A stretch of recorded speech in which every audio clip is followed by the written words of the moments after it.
Hello guys, अस्सलाम वालेकुम। मैं मियां मुजाहिद और आप देख रहे हैं पब्लिक लाइफ एंड फूड। और सुनाए गाइस, क्या हाल चाल है? सब खैरियत है? अच्छा तो गाइस, हमारे पाकिस्तान में असल मसला पता है क्या? हम चाहते हैं हमारे पास कानून के ख़जाने हों, बादशाहों जैसी ज़िंदगी हम गुजारें और जुल्म के अंदर भी हम आखिरी स्टेज पर पहुंच जाएं और जन्नत की फ्रंट सीट पर बैठ जाएं। लेकिन ऐसा हो नहीं सकता, ठीक है? क्योंकि जन्नत पाने के लिए आपको अपनी पसंदीदा चीज़ जो है ना वो अल्लाह के रास्ते में खर्च करनी पड़ेगी, ठीक है? फिर आप जन्नत को पा सकते हैं, वरना फिर आप सिर्फ ख्वाब ही देख सकते हैं जन्नत के, जन्नत पा नहीं सकते। देखिए, नबी सल्लल्लाहु अलैहि वसल्लम ने जिस चीज़ से हमें मना फरमाया, हर मुसलमान को चाहिए कि उससे बचे। जिस चीज़ से अल्लाह के नबी ने मना कर दिया, रोक दिया, तो मुसलमान को चाहिए, मोमिन बंदे को चाहिए उससे रुक जाए, बाज आ जाए, ठीक है?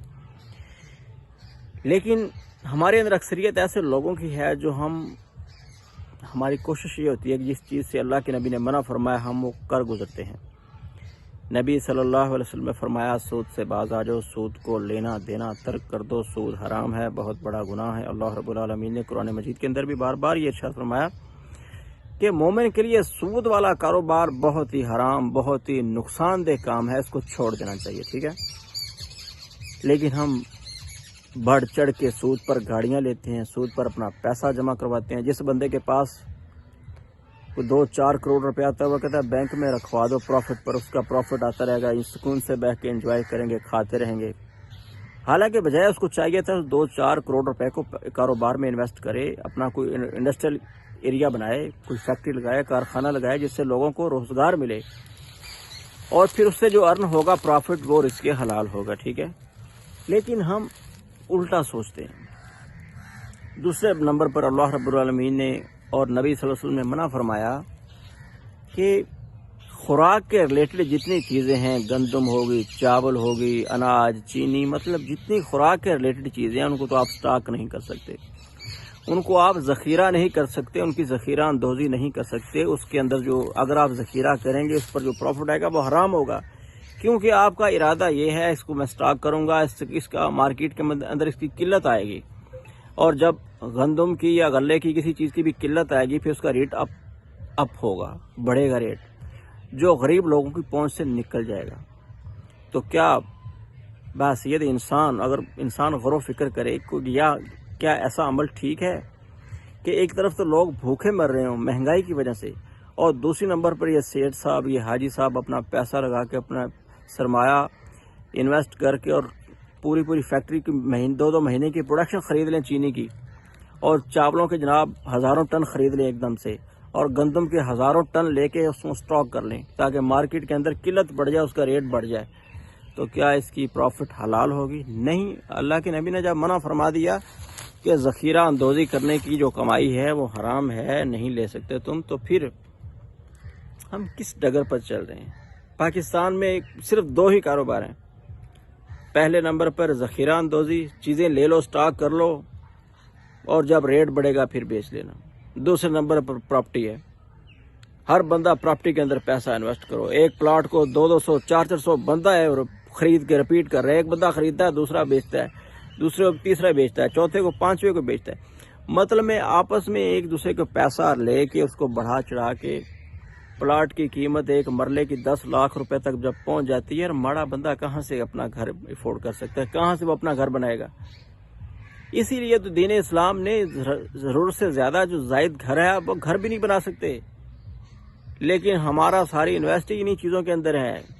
खुराक जितनी है स्टॉक कर लो, प्रॉपर्टी बना लो जनाब, पैसा प्रॉपर्टी के अंदर इन्वेस्ट कर दो, किसी माड़े बंदे को मकान बनाने की जो है ना वो जरूरत ना हो, ठीक है? इसीलिए आज हम पीछे हैं पूरी दुनिया से। जो हमसे अलग हुए थे कभी, आज उनकी जीडीपी कहाँ चलेगी, उनकी पैसे की वैल्यू कहाँ से कहाँ चलेगी, हम कहाँ खड़े हैं? क्योंकि हमारे पास जो मैनेजमेंट है वो नहीं है। हमारा जितना सरमाया दराना निज़ाम है, जितने बड़े बड़े इन्वेस्टर हैं, उनके पास ये माइंड नहीं है। वो पैसा लगाते हैं बस इन 2 चीज़ों के अंदर, ज़ख़ीरा अंदोज़ी और प्रॉपर्टी। कोई फैक्ट्री ना यहाँ लगाओ, कोई जनाब यहाँ कोई एनर्जी का पावर सिस्टम ना लगाओ ताकि यहाँ कोई इंडस्ट्री जो ग्रोथ कर सके। ये चीज़ों की ज़रूरत नहीं, बस پیسہ چند ہاتھوں میں پھرتا رہے، باقی سارے بھیڑوں کی طرح، بکریوں کی طرح، گدھوں کی طرح ایک لائن کے اندر چلتے ہیں دن رات بس. ٹھیک ہے، بس یہی ہماری صورتحال ہے، یہی ہماری مینٹل ہیلتھ ہے. اور یہ سارا ہور کس لیے رہا ہے؟ کیونکہ ہم بحیثیت قوم، ہم جتنے پاکستانی لوگ ہیں نا یار، مجھے تو صحیح بات ہے کبھی کبھی غصہ آتا ہے اپنے گلی محلوں کے لوگوں پر بھی. میں اکثر میری جھگڑا اسی وجہ سے ہوتا ہے کہ یار ایک بندہ اپنے گھر سے صفائی کر کے اور روڈ کے اوپر پھینک دیتا ہے، دکان سے صفائی کر کے روڈ کے اوپر پھینک دو، کیل کچرا پھینک دو، کسی کی موٹر سائیکل پہ ٹائر میں لگ جائے، اس کی ٹائر پنچر ہو جائے، نقصان ہو گیا اس کا. تو یار اپنے بازار کو اکھاڑ کے اس کے اندر تھڑا بنا دو، اس کے اندر گٹر بنا دو، نالی ایسے بنا کے چھوڑ دو، راستہ خراب کر دو. مطلب مینٹل ہیلتھ جو ہماری ہے وہ ڈسٹرب ہو چکی ہے پوری قوم کی. تو جس قوم کی مینٹل ہیلتھ خراب ہو جائے نا، پھر وہ کبھی ترقی نہیں کر سکتی، وہ کبھی قوم نہیں بن سکتی، وہ قومیں کبھی ترقی نہیں کرتی جن کی مینٹل ہیلتھ خراب ہو جائے. ٹھیک ہے، تو بس یہ قوم، میں پہلے بھی آپ سے ریکویسٹ کرتا رہتا ہوں کہ آپ جہاں تک ہو سکے آپ کوشش کریں کہ میں اس ملک کے لیے کیا کر سکتا ہوں، کیا میں جتنا میں کر سکتا ہوں مجھ سے صرف اتنا پوچھا جائے گا. جتنا اختیار آپ کے پاس ہے آپ سے صرف اتنا ہی پوچھا جائے گا، اتنا ہی آپ سے سوال کیا جائے گا. باقی جن کے پاس بڑے بڑے عہدے، بڑی بڑی کرسیاں ہیں، بڑے بڑے وسائل ہیں، وہ ان سے پوچھا جائے گا. آپ جو کچھ کر سکتے ہو، آپ کسی ایک بندے کے لیے کوئی آسانی پیدا کر سکتے ہو تو آپ کرو یار. ٹھیک ہے، تو جزاکم اللہ خیر. کبھی کبھی اپنے دل کی یار بھڑاس میں آپ سے نکال لیتا ہوں، تو مہربانی، شکریہ آپ کا کہ آپ مجھے سن لیتے ہو یار، بہت مہربانی. السلام علیکم ورحمۃ اللہ وبرکاتہ.